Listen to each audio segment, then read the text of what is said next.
بسم اللہ الرحمن الرحیم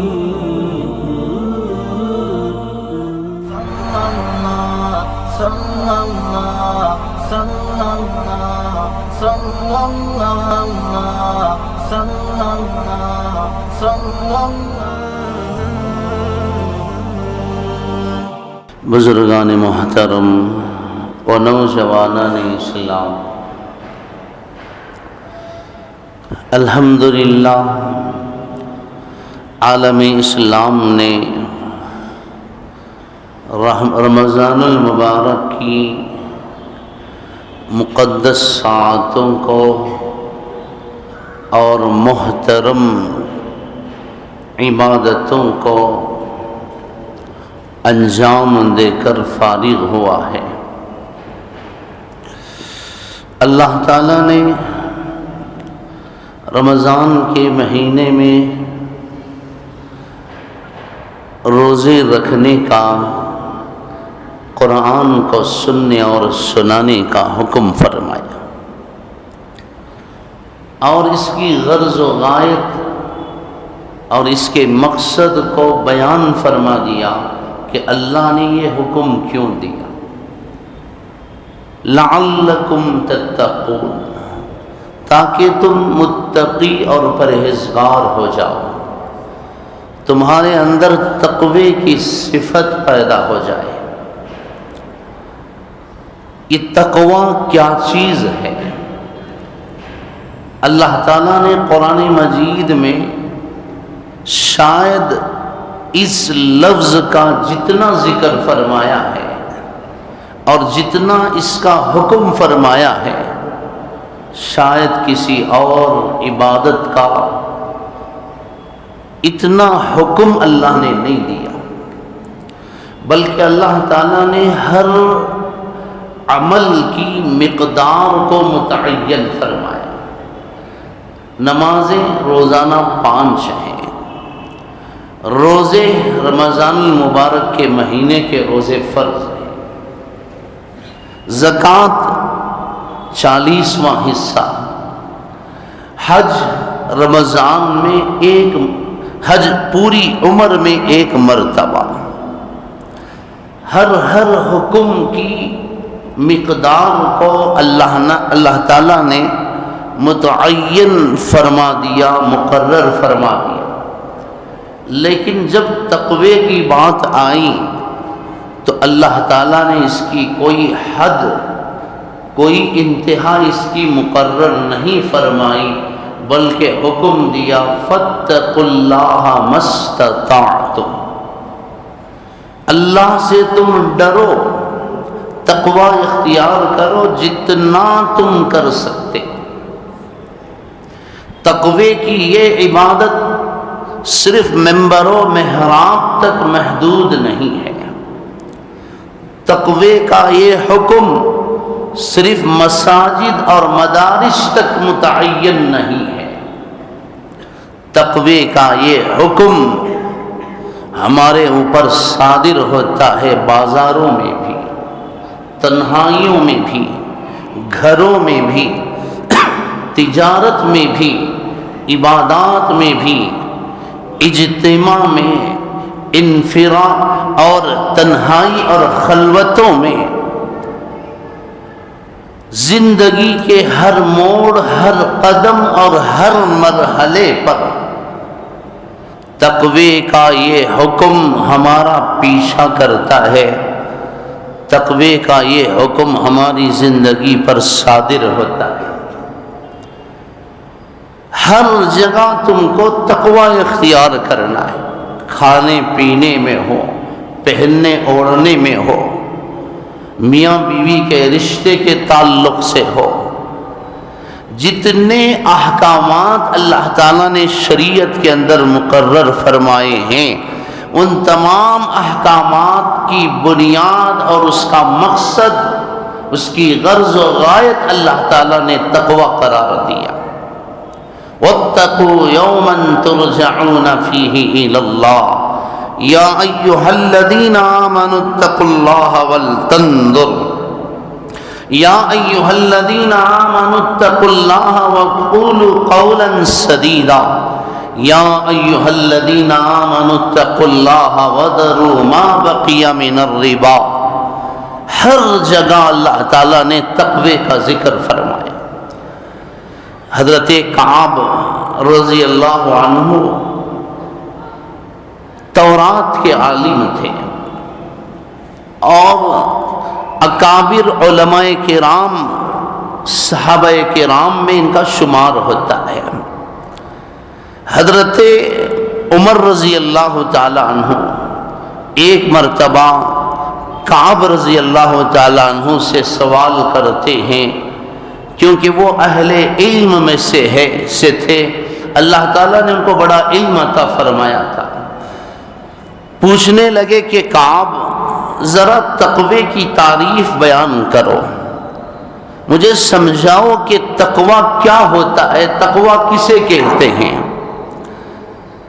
تو حضرت کعب رضی اللہ عنہ نے فرمایا امیر المومنین کیا آپ نے قرآن نہیں پڑھا؟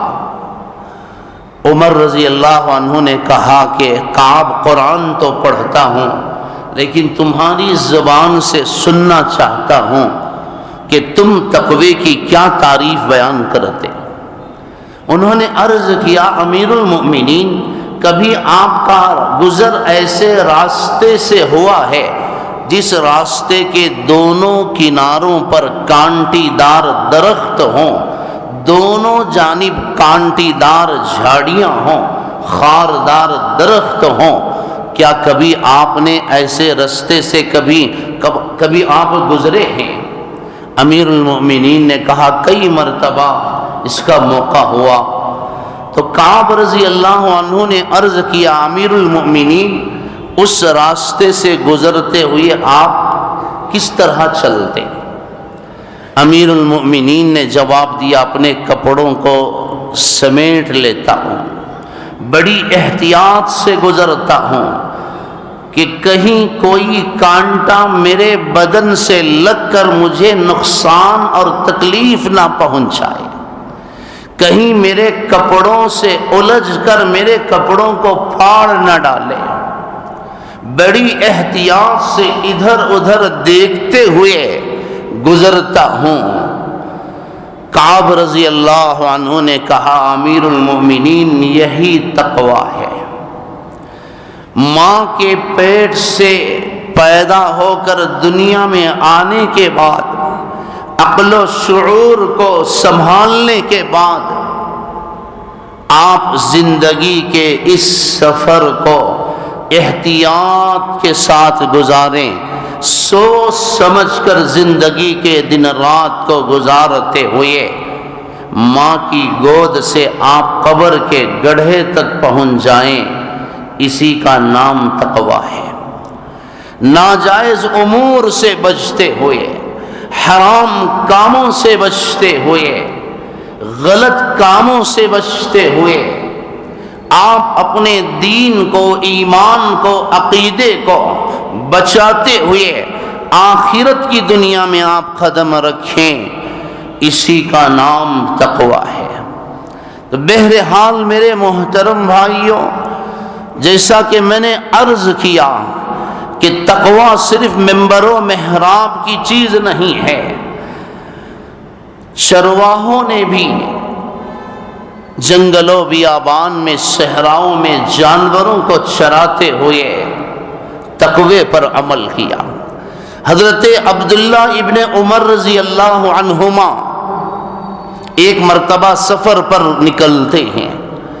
دوران سفر بکریوں کے ایک ریوڑ پر سے گزر ہوا. صحرا ہے، جنگل ہے، بیابان ہے. امیر المؤمنین کی نگاہ پڑی اس چرواہے پر.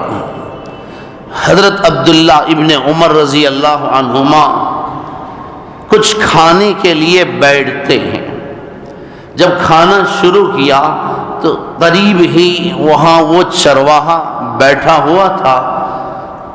امیر المؤمنین عبداللہ ابن عمر رضی اللہ عنہما نے اس چرواہے کو دعوت دی کہ بھائی آؤ تم بھی کھانے میں شریک ہو جاؤ، تم بھی کھانا کھاؤ۔ اس چرواہے نے جواب دیا کہ حضرت میرا روزہ ہے، میں روزے سے ہوں۔ بڑی حیرت ہوئی، رمضان کا مہینہ نہیں تھا، غیر رمضان میں، صحرا میں، بیابان میں، جنگل میں چرواہے کی زندگی کا یہ عالم ہے، اس کے تقوی طہارت کا یہ عالم ہے۔ عبداللہ ابن عمر رضی اللہ عنہما نے اسے آزمانا چاہا اور بلایا، بھائی یہ بکریاں کس کی؟ کہنے لگے اس کا مالک کوئی اور ہے، میں تو میں چرواہا ہوں، مزدوری اور اجرت پر بکریاں چراتا۔ عبداللہ ابن عمر رضی اللہ عنہما نے فرمایا کہ بھائی دیکھ، تو اور میں ایک سودا کرتے ہیں، ایک بکری مجھے فروخت کر دے، تجھے پیسے مل جائیں گے، مجھے گوشت مل جائے گا۔ رہا مالک کا معاملہ، مالک سے کہہ دینا کہ ایک بکری کو بھیڑیے نے کھا لیا۔ بھیڑیے تو رہتے ہیں جنگلات میں، اور تیری بات پر وہ یقین بھی کر لے گا، اسے شک نہیں آئے گا، لہذا تو اور میں یہ سودا، یہ معاملہ کر لیتے ہیں۔ اس چرواہے نے جو جواب دیا اس پر ضرور غور کرنا میرے محترم بھائیوں۔ کلمہ انہوں نے بھی پڑھا تھا، آج کلمہ ہم بھی پڑھتے ہیں۔ مسلمان وہ بھی تھے، مسلمان آج ہم بھی ہیں۔ ممبر و محراب پر وقت گزارنے والوں کا ایمان اتنا مضبوط نہیں تھا آج کے جو اس دور کے چرواہے کے ایمان اور یقین کا جو عالم تھا، جو مضبوطی تھی، اللہ کا ڈر ان کے اندر جو تھا، آج کے اچھے اچھے بڑے بڑے اکابر اولیاء میں وہ خوف نہیں ہوتا۔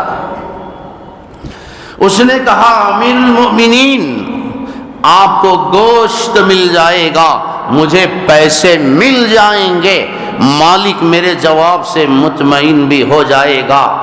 ذرا سوچیں، فَأَيْنَ اللَّهُ، اللہ کہاں ہے؟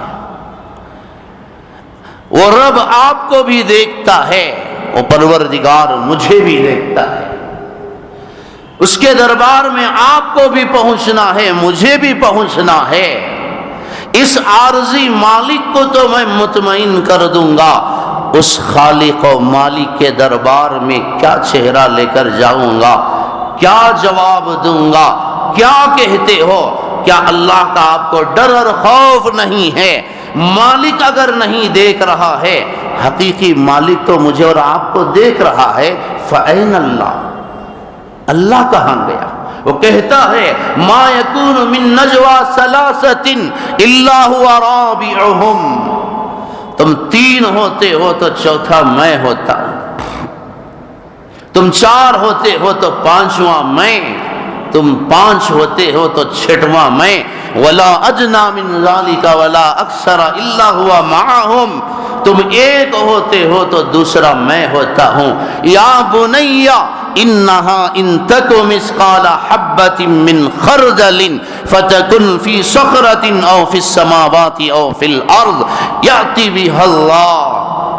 حضرت لقمان علیہ السلام بیٹے سے فرماتے ہیں، بیٹا یاد رکھ لے، دنیا کی زندگی صرف زندگی نہیں ہے، ایک زندگی اور آنے والی ہے، آخرت کی دنیا میں تو قدم رکھنے والا ہے، اللہ کا دربار ہوگا بیٹا، اللہ براہ راست تجھ سے سوال کریں گے۔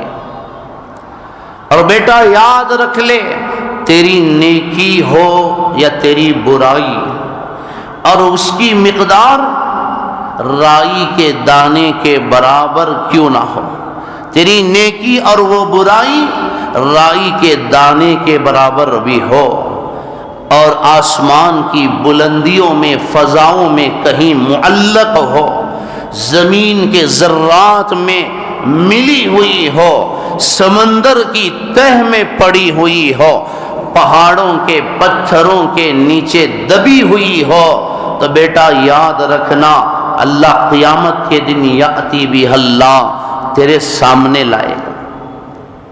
ان اللہ لطیف خبیر، اس کی نگاہ سے کوئی نہیں بچ سکتا۔ بیٹا اللہ سے ڈرتے ہوئے زندگی گزارنا، آگے چل کر اللہ کو تجھے جواب دینا ہے۔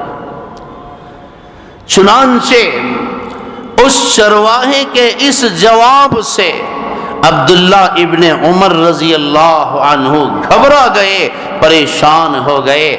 ایک چرواہے کے ایمان کا، یقین کا، تقوی کا، دینداری کا، خدا ترسی اور پرہیزگاری کا یہ عالم ہے، جنگل کی تنہائیوں میں بھی اسے اللہ کا ڈر اور خوف ہے۔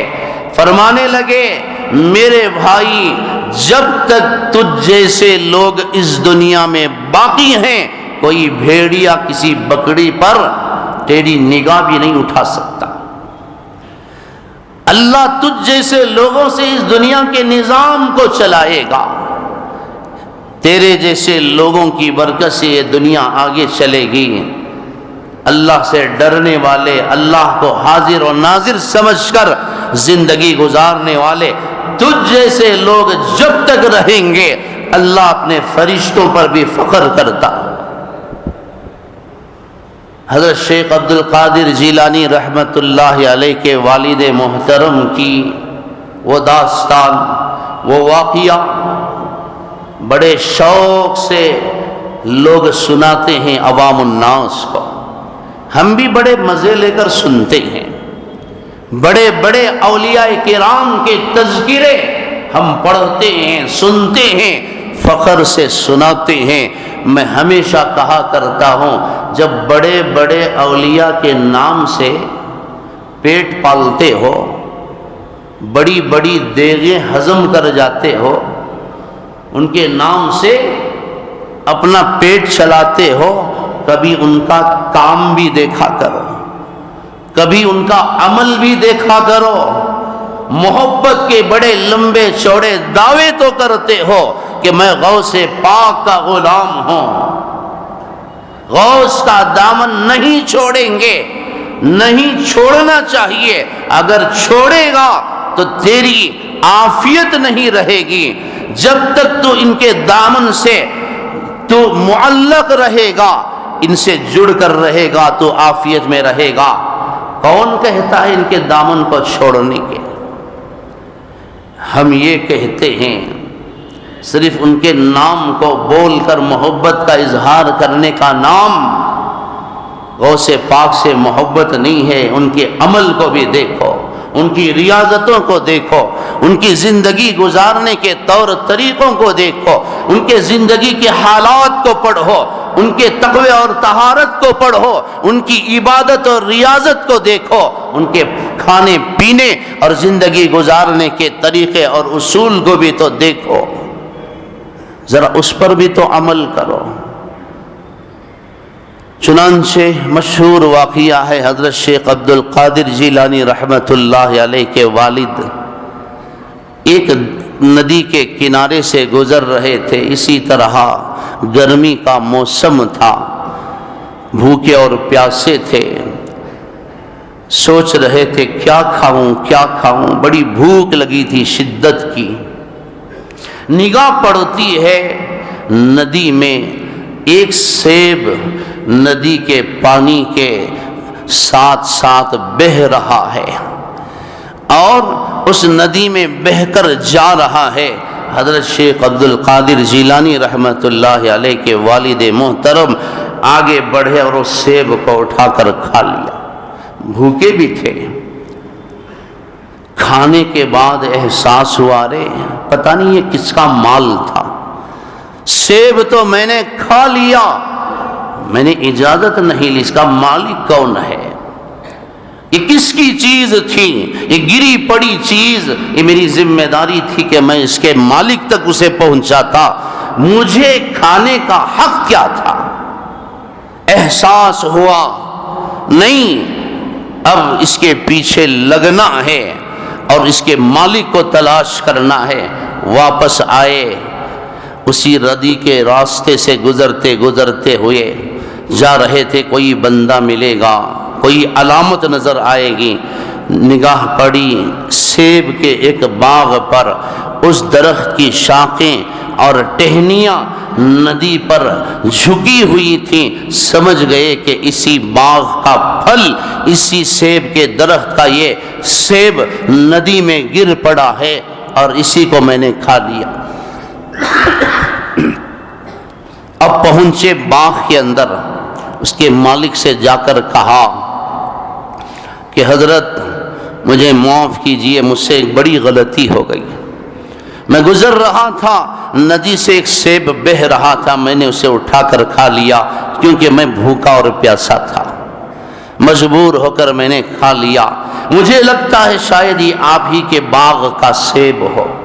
میں آپ سے معافی مانگنے کے لیے آیا ہوں، مجھے تو اس کی اجازت نہیں تھی، مجھے تو کھانے کا حق نہیں تھا، خدا را مجھے معاف فرما دیجئے۔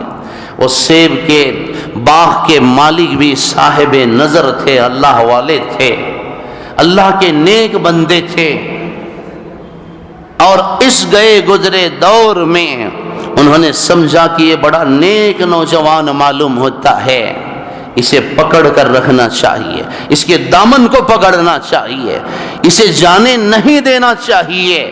ایک ترکیب کی، اچھا آپ نے سیب کھا لیا اور معافی مانگنے چلے آئے، اتنی آسانی سے معافی نہیں ملے گی۔ کیا کرنا ہوگا؟ دو شرطیں رکھی، علماء نے کئی سال اس میں بیان کیے ہیں۔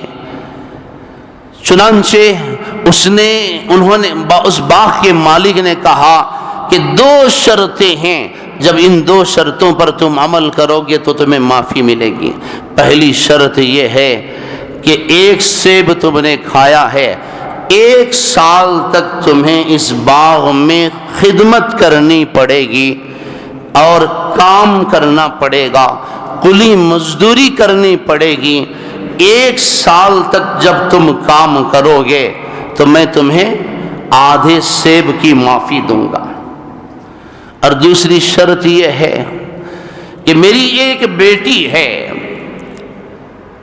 زبان سے گونگی ہے، آنکھوں سے اندھی ہے، کانوں سے بہری ہے، پیروں سے لنگڑی اور معذور ہے، کئی ایک عذر اس کے اندر ہیں، کئی ایک عیب اس کے اندر ہیں، وہ گونگی بھی ہے، بہری بھی ہے، اندھی بھی ہے، لنگڑی بھی ہے۔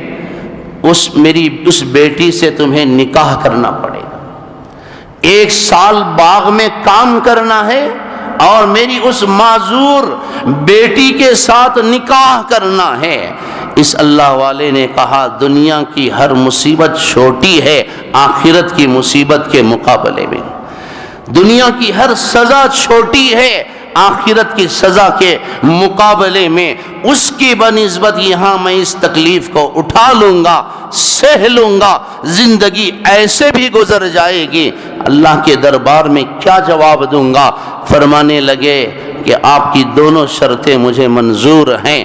1 سال کی مدت گزر گئی، باغ کے مالک نے بیٹی کا نکاح کر دیا، کمرے کے اندر داخل ہوئے، پریشان، ان کے ہوش اڑ گئے، فوراً بڑی تیزی سے پلٹ کر باہر آئے اور باغ کے مالک سے کہا کہ آپ نے یہ مجھے کس مصیبت میں ڈال دیا، آپ نے دوسری کس آزمائش میں مجھے مبتلا کر دیا؟ پوچھا کیا قصہ ہے؟ آپ نے تو کہا آنکھوں کی اندھی، زبان کی گونگی، کانوں کی بہری، پیروں کی لنگڑی، اور ادھر جا کر دیکھتا ہوں تو مجھے فیصلہ کرنا مشکل ہو رہا ہے کہ یہ معذور لڑکی ہے یا جنت کی حور ہے۔ وہ تو بڑی حسین ہے، بڑی خوبصورت ہے، وہ تو بول بھی سکتی ہے، وہ تو سن بھی سکتی ہے، وہ تو دیکھ بھی لیتی ہے، وہ تو بڑی حسین نوجوان خوبصورت بچی ہے، شاید آپ نے مجھے دوسری بڑی مصیبت میں مبتلا کر دیا۔ باپ نے کہا نہیں بیٹا جلدی نہ کریں، وہی میری بچی ہے، وہی تمہاری دلہن ہے، میں نے تمہارے ساتھ کوئی دھوکہ نہیں کیا، میں نے اس بچی کو گونگی اس لیے کہا جب سے وہ ہوش شمالی ہے آج تک اس نے اپنی زبان کا غلط استعمال نہیں کیا، کسی کی دل آزاری نہیں کی، اس نے ایک غلط دانہ نہیں کھایا۔ میں نے اسے اندھی اس لیے کہا کہ بیٹا آج تک اس نے اپنی نگاہ سے کسی غیر محرم کو نہیں دیکھا، غلط چیز پر اس کی نگاہ نہیں پڑی۔ اور میں نے بہری اس لیے کہا جن چیزوں کا دیکھنا بولنا حرام ہے ان چیزوں کو اس نے آج تک سنا بھی نہیں ہے، نہ اس نے غلط بولا ہے، نہ غلط دیکھا ہے، نہ غلط سنا ہے۔ اور لنگڑی اس لیے کہا کہ آج تک گھر سے باہر اس نے قدم نہیں رکھا، غیر غلط مقامات پر آج تک اس کا قدم نہیں پڑا ہے۔ یہ گویا ایسے زندگی اس نے گزاری ہے، زبان رہتے ہوئے بھی یہ گونگی، آنکھیں رہتے ہوئے بھی یہ اندھی، کان رہتے ہوئے بھی یہ بہری ہے، پیر رہتے ہوئے بھی یہ لنگڑی ہے۔ آج تک اس نے اس کا کوئی استعمال نہیں کیا، اس لیے میں نے اسے اندھی بہری لنگڑی لولی کہا۔ یہی تمہاری بیوی ہے۔ میرے محترم بھائیوں، بڑی لمبی تفصیل ہے۔ تقوی اختیار کرنے کی وجہ سے اللہ دنیا بھی آباد کرتا ہے، آخرت بھی آباد کرتا ہے۔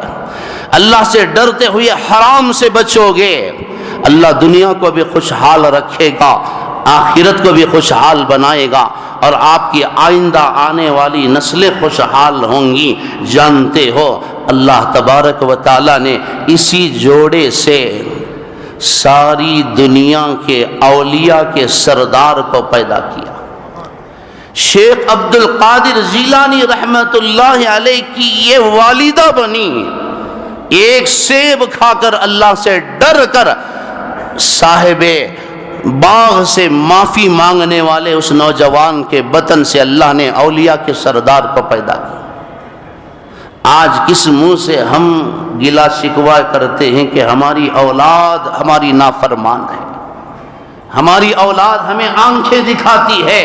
تم نے حلال کھایا ہوتا تو آج تمہاری اولاد تمہارے سروں پر مسلط نہ ہوتی۔ 2 دن پہلے مسجد مکرم میں بیٹھا تھا، شاید اس مجمع میں وہ مجبور باپ بیٹھا ہے، وہ آ کر اپنے ہاتھوں کو اپنے جسم کے حصوں کو مجھے دکھانے لگا۔ یہ دیکھیے مولانا جو رات میری پٹائی ہوئی ہے۔ میں نے پوچھا کس نے؟ اس مجبور باپ نے کہا کہ میرے چھوٹے بیٹے نے مجھے مارا ہے۔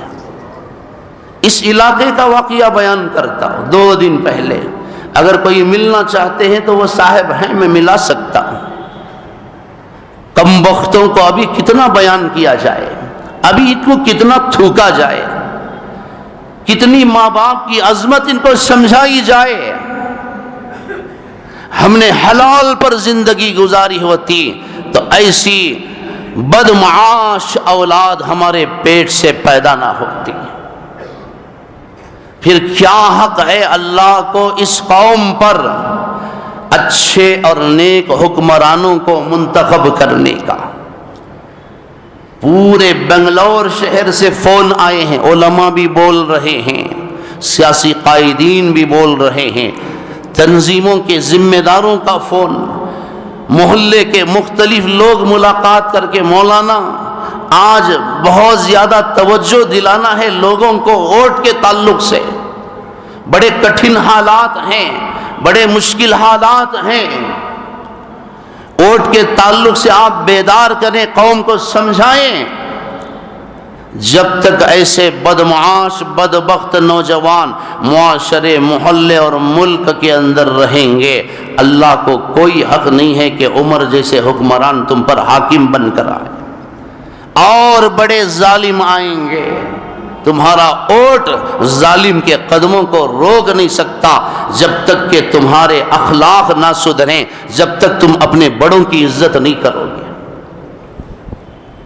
جب تک حلال نہیں کھاؤ گے، حلال پر زندگی نہیں گزارو گے، اس وقت تک اللہ کو کوئی حق نہیں ہے۔ اب الیکشن آیا ہے، مجھے کوئی پرواہ نہیں کہ میری اس بات کا کون کیا مطلب نکالے گا، اور کس سے یہ بات کس طرح دل پر لگے گی. یہ ایک سچائی اور حقیقت ہے کہ آج بہت سارے بدمعاش مجرم ایسے ہیں جو الیکشن کے موقع پر قوم و ملت کا سودا کر دیتے ہیں. چند کاغذ کے نوٹوں کے لیے، چھوٹے سے عہدے کے لیے، چند پیسوں کے لیے چمچا گیری، جی حضوری اور چاپلوسی کرتے ہوئے قوم کا سودا کر دیتے ہیں.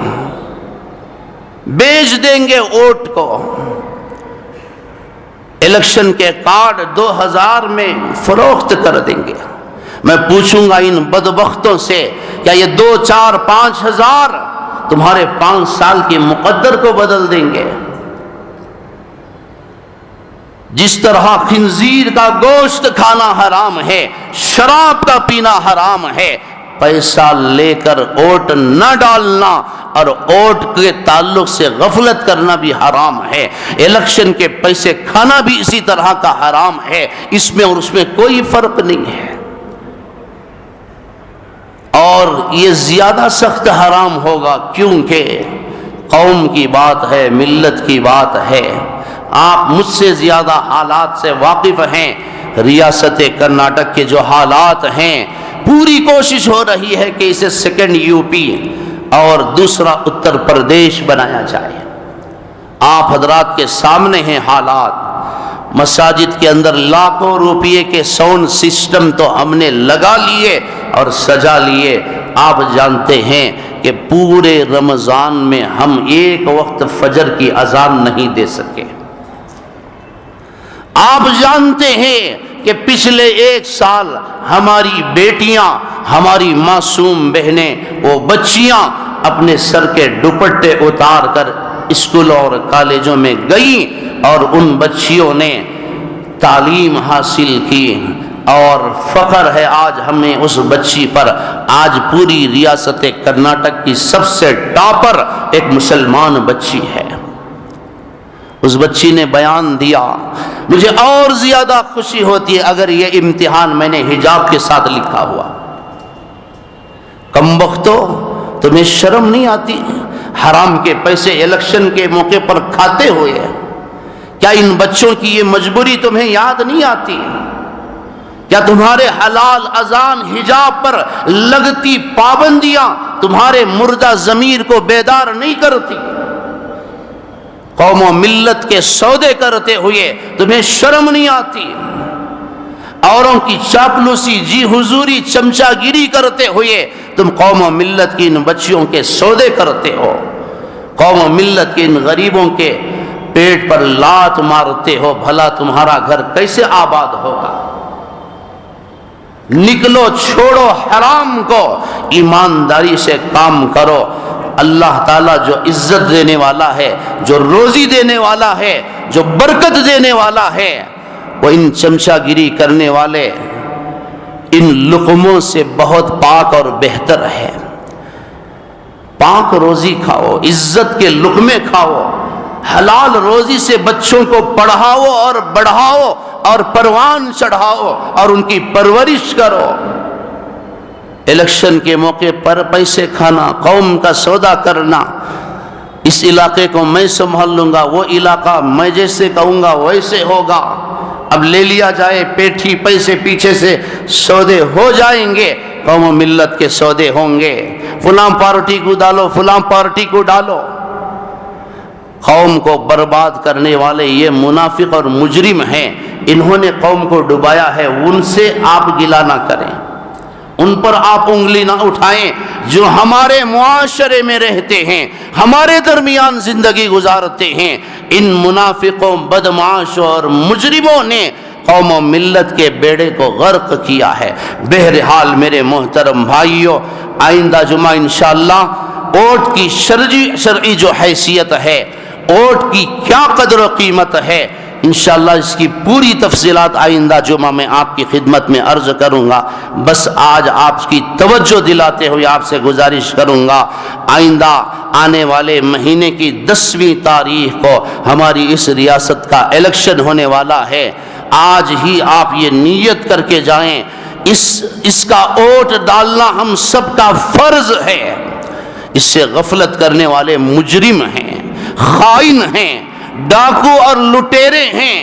ووٹ نہ ڈالنے والے ملک کے بھی مجرم ہیں، ملک قوم و ملت کے بھی وہ مجرم ہیں۔ تمہارا ایک ووٹ ظالم کے قدم کو روک سکتا ہے، ظالم حکمرانوں کے لیے آڑ بن سکتا ہے۔ تمہارا ایک ووٹ ہمارے قوم و ملت کی بہن بیٹیوں کی عزت کو بچا سکتا ہے۔ 4% ریزرویشن واپس لیا گیا، رکاوٹیں پیدا کی گئیں۔ اللہ جزائے خیر دے وہ فیصلہ سنانے والے جج کو، انہوں نے اس پر روک لگائی۔ آج کتنے بچے پریشان تھے، لاکھوں کروڑوں روپے کہاں سے لائیں گے، اور اسکولوں اور کالجوں میں بیٹھے ہوئے لٹیروں کو کہاں سے دیں گے۔ آج تم نے تعلیمی ادارے جو کھول رکھے ہیں، یہاں تعلیم نہیں، تعلیم کے نام پر یہ دھندے چلتے ہیں۔ یہاں مہذب پڑھے لکھے لوگوں کے روپ میں لٹیرے بیٹھے ہیں جو قوم و ملت کے بچے بچیوں سے لاکھوں روپے وصول کرتے ہیں۔ کسی بچے نے فیس نہیں باندھی تو امتحان میں اسے نہیں بٹھاتے۔ لاکھوں کروڑ روپے کہاں سے لائیں گے؟ 4% ریزرویشن واپس لیا گیا۔ یہ حالات آپ کے سامنے ہیں، ووٹ کا استعمال کریں۔ یہ ظالمانہ فیصلے بدل سکتے ہیں، ظالم حکمرانوں کی حکومت بدل سکتی ہے۔ گزارش ہے، اللہ اس کے رسول کا واسطہ دیتا ہوں، 10 مئی کو آپ کا سب سے پہلا کام، سب سے پہلا فرض، آپ کے گھر کے جتنے احباب ووٹ ڈالنے کے حقدار ہیں اور جن کا بھی ووٹ ہے، اس کا صحیح استعمال کرتے ہوئے اسے فرض سمجھیں۔ یہ ایک عبادت ہے، ایک گواہی ہے، اس عبادت کو پوری ایمانداری کے ساتھ انجام دے۔